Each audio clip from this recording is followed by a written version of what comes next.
Itinuturing ni Senate President Tito Soto na media report lamang ang inilabas na minority report ni na Senator Rodante Marcoleta at Amy Marcos kaugnay sa maanumalyang flood control projects.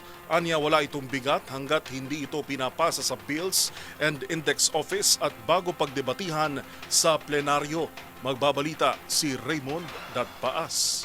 Walang bigat ang ginawang minority report ng minorya sa Senado hinggil sa kontrobersyal na flood control projects. Ito ang deklarasyon ni Senate President Vicente Tito Soto III matapos ibandera sa media ni na Senador Rodante Marcoleta at Senador Amy Marcos ang 103 pages na kanilang minority report. Paliwanag ni Soto, ang kinikilala lamang ay ang committee report na isinusumite sa Bills and Index Office ng Senado. Sila ang nagdadala sa plenary para mai-report at mapagdebatehan ang committee report.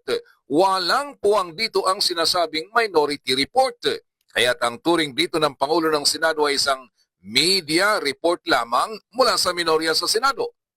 Ipinagmalaki ni Marcoleta ang kanilang report dahil nakabata ito sa panahon na siya ang chairman pa ng Senate Blue Ribbon Committee bago ipasa kay Senate President Pro Tempore Panfilo Ping Lacson. Inirekomenda nila na kasuhan sina dating House Speaker Martin Romualdez at Saldico dahil sila ang itinurong nasa likod ng bilyones na anomalya sa flood control.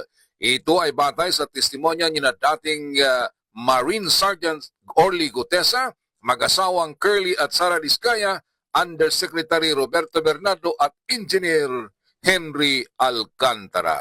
Para sa MBC TV Network News, ito si Raymond Datpaas ng DCRH, una sa Pilipinas, una sa Pilipino.